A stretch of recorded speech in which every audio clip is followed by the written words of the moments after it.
Welcome to this edition of Hands Off. My name is Rebecca, and I'm your host. We're continuing our series on breaking code silence, TTI, which is Troubled Teen Industry, and WASP. And tonight's guest is in studio. Her name is Rebecca Burkhardt, and she is here to tell us her story. We were connecting before we even started, which is fantastic. And one of the things that we connected over is that you live in Philadelphia. That's right. Born and raised. Yes. And so I was really excited about that because we both kind of have that East Coast, South Jersey, Philly thing. So yes. Can you introduce yourself and tell us, where are you from? Where did you grow up? The school that you attended, and how many years were you there? And Okay. My name is Rebecca. I'm from Philadelphia, born and raised, and I was sent to a specialty boarding school for troubled teens located in Donald, South Carolina when I was 16 years old. It was called Carolina Springs Academy, and I spent a year there. Great. And so, and what age was it that you actually went there? I was sent there when I was 16, and I came home when I was 17. Okay. So from May of 08 to April of 09. Okay. So this is the opportunity right now, if you could just give us a brief summary of your story, as much as you want to tell, the impact, what was it like? When did you know that you were going there? Good. Okay, so I had no idea that I was being sent away. Basically, my parents hired these transporters called escorts, and they come in the middle of the night and they pull you out of your bed. And basically, on my way out, I was told that I was going to a boarding school, which I wasn't necessarily opposed to. Mm-hmm. Okay, I was thinking like Zoe 101, and it was not like that at all. Okay. When I got there, it was in the middle of the night, and they had me take off all my clothes, whatever jewelry I was wearing, and they showed me to a bed that was clearly somebody else's. They had me sleep in somebody else's bed for the night. That turned out they were on a home pass. But so I woke up and all these eyes were on me, and I had no idea what was going on. And did you fly there or drive there? I drove. You drove. Oh, so overnight. Right. And I had hair dye in my hair on my way there, so the hair dye was in my hair for 8 to 10 hours. So when I got there, they put me on a suicide watch because they thought it was blood, and I was trying to explain to them that it was hair dye, and I just wanted to wash it out of my hair, and it completely fried my hair. And your transport, were you restrained or were you... Yeah, handcuffed. Okay. And put in the back of a car and, right, and off exactly. You went. One person, two people? Two people, one male, one female. Okay. And I was actually the guy's first transport ever. I was his first job. Lucky. I kind of feel like he felt bad, but... Yeah, well, whatever. Yeah. And tell me about, the next day. What is that like? And, horrible. You're just it was like a tossed nightmare. There. Yeah, it was like a nightmare. You start to learn all of the rules. You can't do anything. You can't stand up or sit down without permission. You're not allowed to talk without permission. Mm-hmm. You're not allowed to touch each other, not even a poke to get someone's attention. Even to ask staff a question, it was I wasn't allowed to verbally ask. To spit, I would say ma'am and put my fingers on my mouth, and that was me asking, can I spit? Or if I wanted to, we had to wear hair up. If I wanted to change my hair, I'd have to tap my head. That was me asking if I could change my hair. Or if I needed a napkin, I'd have to go like this to get a napkin. And that is really the origin of breaking code silence. Right, that's exactly. A lot of people don't really know. They think that it's just speaking out about this, but it really... We lived in silence. Correct, right. You're not allowed to talk, not allowed to look out windows. No windows. And we didn't even go outside, really, only to and from the cafeterias when we went outside. Yeah, and were you ever placed in solitary? I was not. However, it was solitary confinement there. We called it OP, observational placement, I think that meant. And I could hear screams. It was like a shed, a small shed, and you were in there by yourself for however long. There was no time limit, however long they felt like. And you could hear the screams coming from OP when you were walking to or from the cafeteria, and that was enough for me to not want to go there. Right, to follow the rules and right. Yeah. So necessarily, when I first got there, I didn't really follow the rules, but I wasn't necessarily like a blatant refuser. I like refused in silence. Right. So. And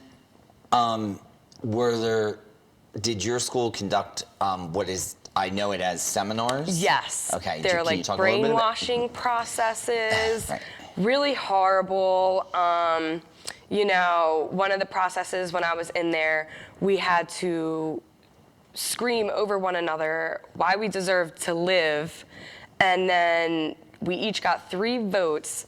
So after everyone starts screaming why they deserve to live over one another, I could vote who I want to live. So that basically means I have to kill off all of my friends. Right. So it was horrible. And then I had the most live votes during this process. I was on the lifeboat, they called it. So then, you know, the people who died had to tell me what their last words were.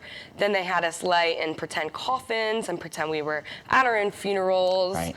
And I've heard of people writing their obituaries and horrible, horrible things that, Yeah. you know, you don't want your child to think about. And then there was another process. They had me wear a red dress and dance alone by myself to the song Lady in Red in front of male staff and boys who were complete strangers to me. It was mortifying. They had me restart the song 3 times because it wasn't good enough.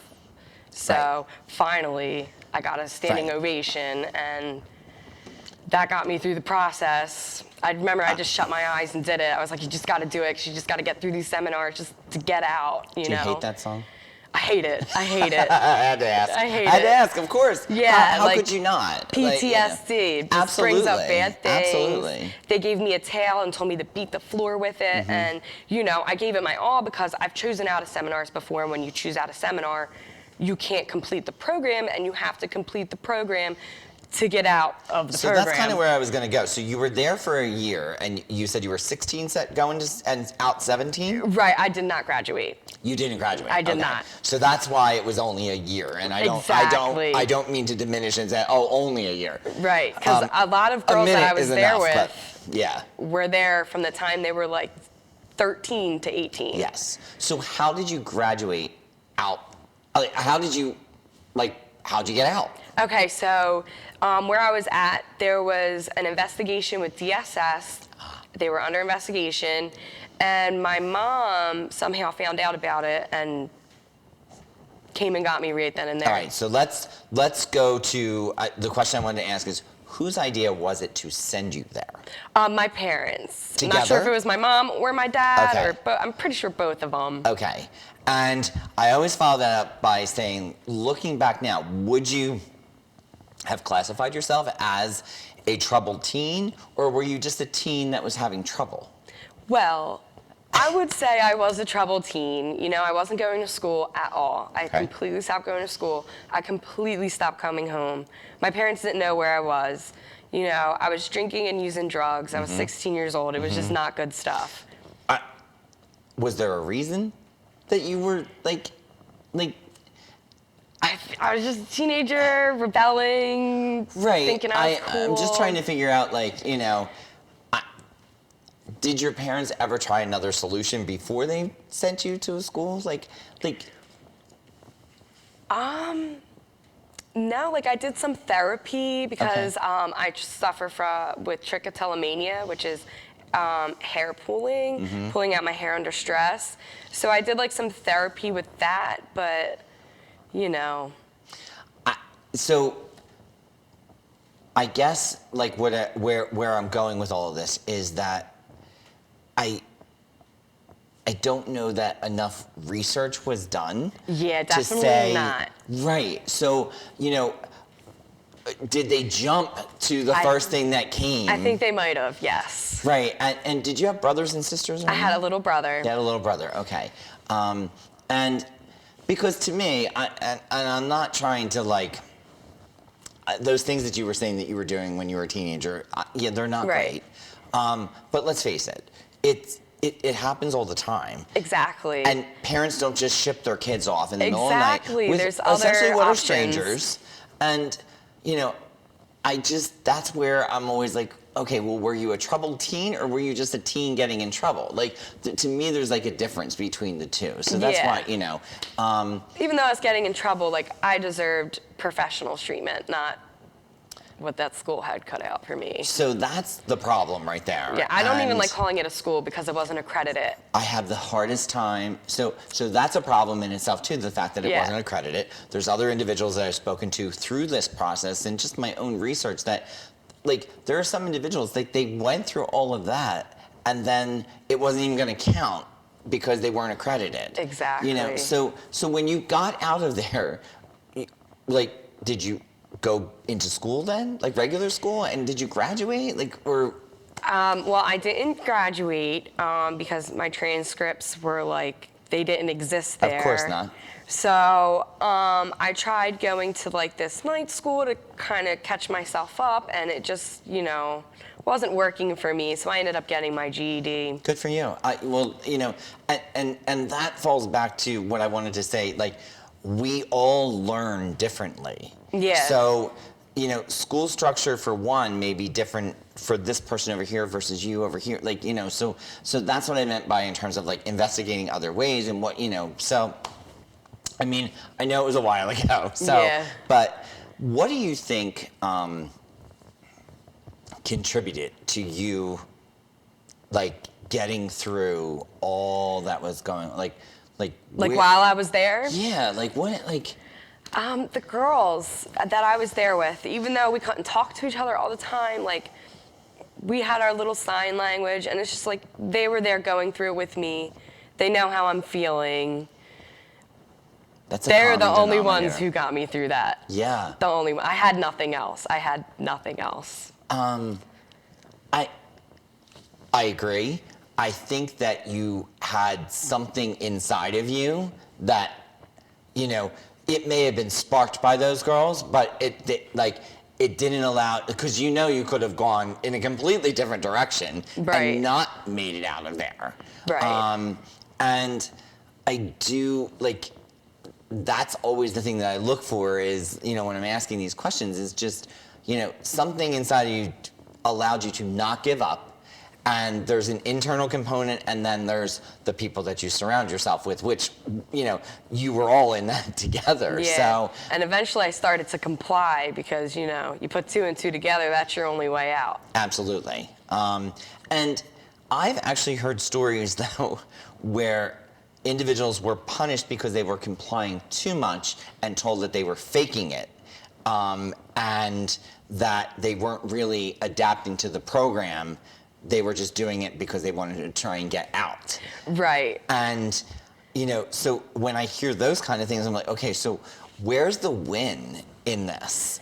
You know, like, so now what? Fake it that you're not complying? Because, you know, to me... They'll find anything. We're dollar signs. That's exactly. So do you happen to know how much it cost your parents for the year that you were there? I believe it was about $3,500 to $4,000 a month.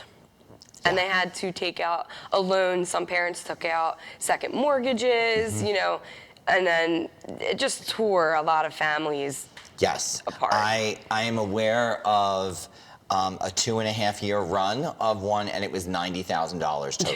So what we're going to do is we're going to take a break. Okay. When we come back, what I want to go into is what does life look like for you today, and, you know, where are you at with all of this? So, okay. So we will be right back with Becca, and I'm really looking forward to that. It's the best part, so thank you.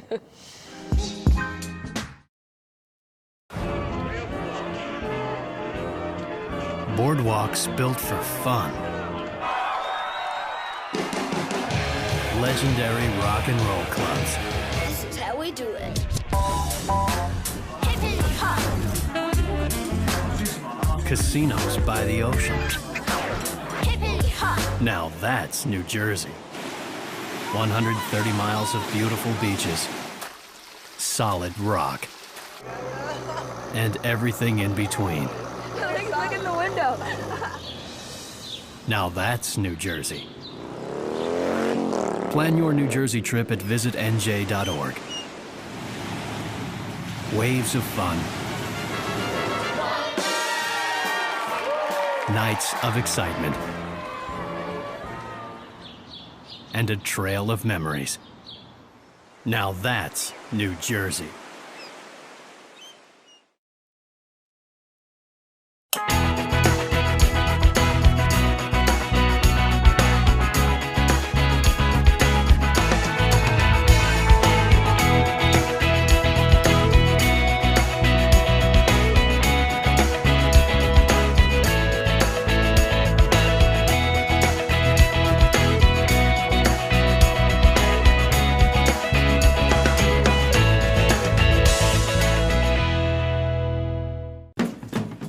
This plus this equals this plus this and this. Don't drink and drive. Listen. Welcome back to Hands Off with my guest, Becca Burke, and we are talking about breaking code silence. She's got a lot of, what's the terminology, chutzpah? Where like, you know, a lot of gusto to get through what she did. So before we went to break, I said we were gonna talk about what does life look like today. So my first question always is, do you have a relationship with your family now? Yes. You do? Yes. You know, at first it was hard. Like, why did my parents do this to me? And then as time goes on and as I jump down the rabbit hole of how big this thing really is, I realized that my parents are victims too. Got it. They were and that is true. scammed. Yeah. And your mother had the sense of something to come in and say, Right. you know, I'm going to take you back. So Right.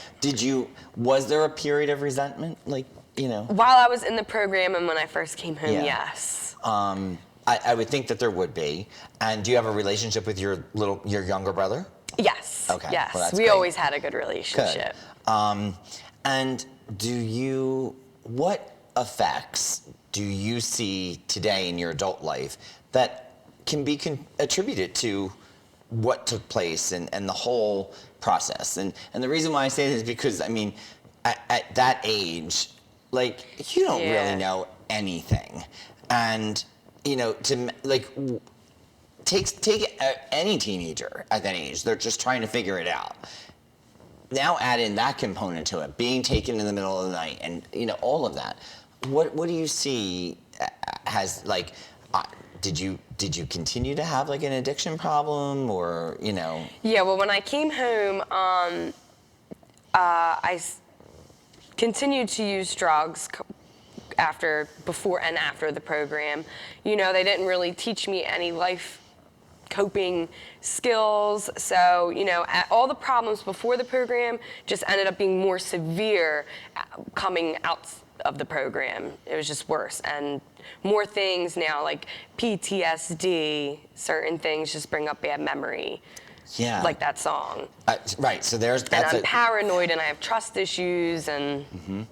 I was gonna say, what other like, I know people, some of them are like crowded rooms or like being in a large crowd. Social anxiety, large groups of people, it makes me nervous. I like to be hyper vigilant even around my daughter, you know, around of our surroundings. You know, I'm very, very, very paranoid, especially now that I have a daughter, she's 7, and it scares me. Yeah, and are your parents and your family aware of the lingering effects? And like, does the topic ever come up? You know, it only would come up if I brought it up, you know, and what they say is very short, like, that place was crazy, or we would have never sent you there if we'd known. But, you know, I don't really think they understand the extent, and that's okay. You know, I don't really expect them to because they didn't go through it. I think that what I admire the most in hearing, you know, even if their terminology is short words or whatever, is that they believe you. Right, and that's very, very, very important. And it's very uncommon amongst the community. I mean, the stories and the people that I'm speaking to, like, it's amazing to me. Or it's just this thing that is just never spoken of. Yep, you or know? they never speak to each other again. Yeah, People absolutely. and their parents. Right. It's really sad. Right, which, I kind of understand, because if you're not going to, I don't know, stand up for your kid and then not even believe what they're going to say, or not even apologize and say, well, hey, we might have been wrong, we didn't know what we were doing, like whatever. And I don't think my parents understood the extent of how bad it was when I first came out versus now, because a part that always confused me is if my kid came to me about a situation like this, I would do anything to stop it and fight and put an end to it. And my parents didn't do that, so I'm thinking it's because maybe me coming home, I also wasn't aware of the extent of what I just went through. Even though I knew that place was bad and it was horrible, these were trusted adults, you know, and they made me believe that I deserved it. Well, that's and the these problem, things are normal or is that they were something. trusted adults. One of the things I want to bring up, and I want to make sure that I include this in, is that because this is one of the things we were talking about before we started this interview, and that is how amazing it is to realize, because at first you thought it was just that place and it was just you, or whatever, even though there were other girls there or whatever. Yeah. But with Breaking Code Silence, it has opened up the door, shone a little light on it, and it says that you are not alone. Yep. So what is the impact of that for you? Was it like, whoa, and Paris Hilton coming, Yeah, well, before Paris Hilton came out, I was doing research, and that's when I started to realize how much bigger this thing really is, and it makes you feel really small, and really invalid, and the fact that it's still going on, even though all these people are coming out, it's really invalidating. And then Paris Hilton comes forward, and it's just kind of like a sigh of relief, because then it goes to validating that this is Yeah. a real thing, and what does life look like for you today? You mentioned a daughter, so Yes. she's 7. Yes. Okay, so talk about where do you work? Are you married? You have one child or just one? Yeah, just Okay. one. So good, I'll let My you. daughter Aubrey. Nice. Which is totally nerve-wracking now, having a daughter. Bless you. I'm like, oh my goodness. I've been with my boyfriend for 9 years, and we have our beautiful daughter together. Okay, nice. I am a server, so I am currently waiting to go back to work because Philadelphia is just starting Yeah. to lift. Yeah.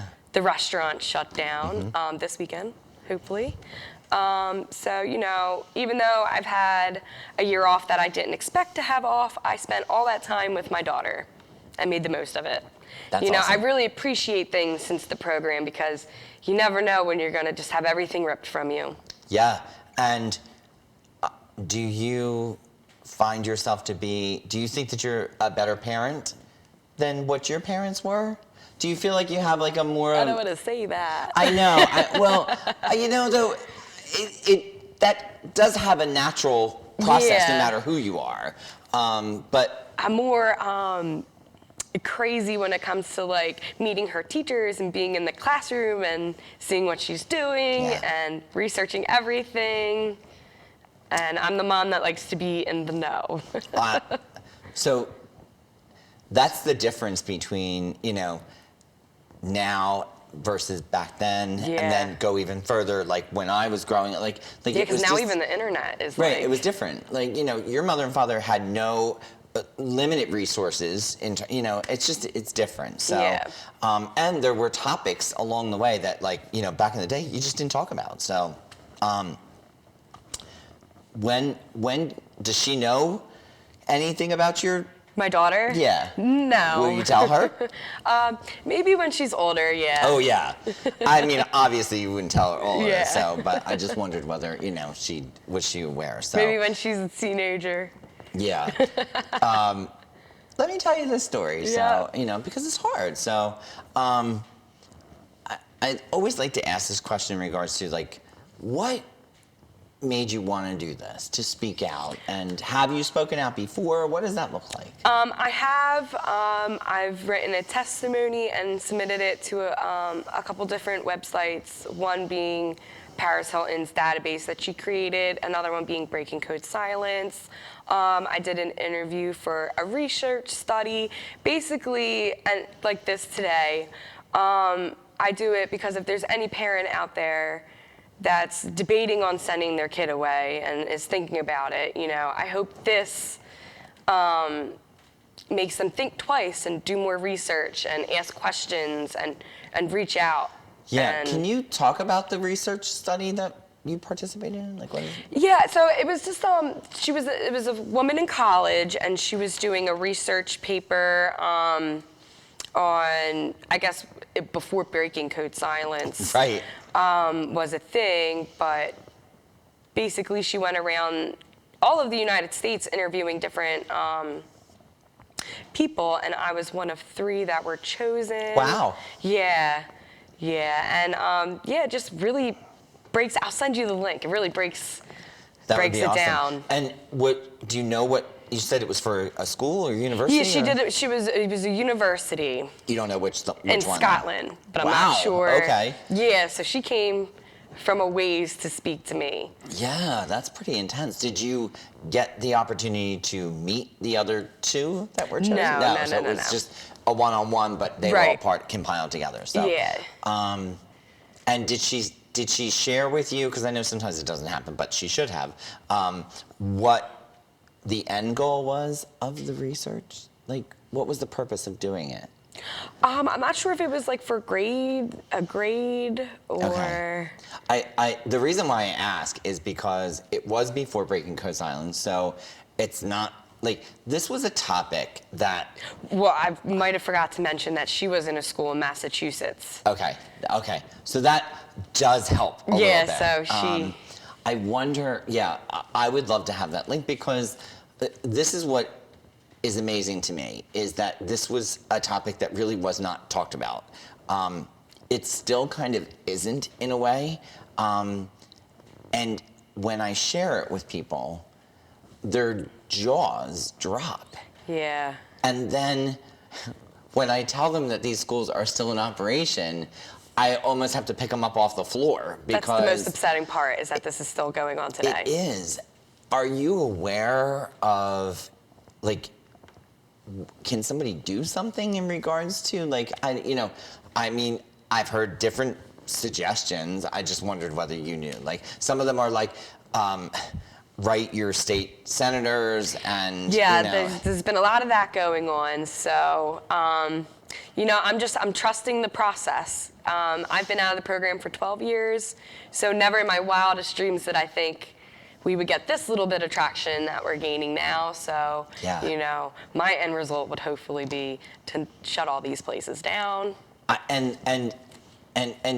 We've talked about it a couple times on the show, but they're not even regulated. Yeah, no, Right. So I don't even understand. right. That's the part, that just, and before we even started this, I said, I don't even know how they get a license to operate. Yep. And I was there during a DSS investigation, and somehow they were still able to operate after that. Do you know how long it took before it was closed?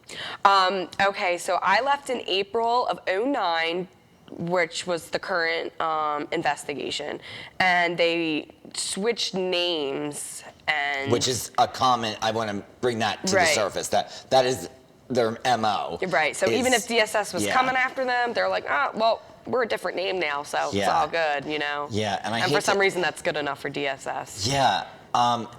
And so did somebody report the school? Like, I have no okay, so that was idea. one. And then the other question I wanted to ask, and I'm glad we went back in this, how did your mother find out? I have no idea. She says that my grandpa read about it in the newspaper, about DSS going to the school and, doing an investigation. And I don't think it was, had a lot of detail.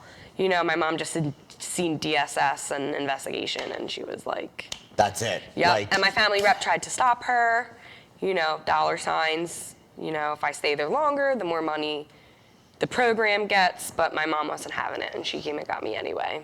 So, you know, when we first reported on this story 2 years ago, one of the things I talked about, and it still exists today, is that we managed to get a copy of one of the training manuals for one of the workers there. Oh, wow. And it was enlightening because it trained them on how to train the parents. Oh, yeah. And so to me, what that tells me is that really, like, you weren't a bad person. Like, you weren't a bad kid, because this was just a method and a process. Yep. And I think that if there's ever an opportunity where, you know, because it happens to us on some of our dark days, all of us, you know, whatever happens, if there's ever a moment in which you're questioning your self-worth and your worthiness and all, worthiness is your birthright. And I can tell you that you simply just existing validates that, but you existing beyond what happened to you sends it to the moon. And I hope that you know what a great person you are. And you're a mom on top of that as well, too. Yeah. And that right there, even more so. So I can't thank you for coming on here. If somebody is watching this show and they see you and they're like, oh, that's me, like, how can somebody find you? You can search Becca Burke, B-U-R-K, on Facebook or Instagram, and find me. Or you can email me, bburk026@gmail.com. And if you haven't figured it out, she's really easy to talk to. So thank you. I really appreciate it. And good luck to you. I think that what a dynamic personality and what a great person you've turned out to be after having gone through something like that. Like, you know, so bravo to you. So awesome. Thank you. So that is our show. And, you know, continue to watch Hands Off as we continue with this series of breaking code silence and really kind of uncovering, like, the scandal that took place, but also really meeting some dynamic people. And I really appreciate it. So thank you. That's our show. So we'll be back next week. What will make your event simply beautiful?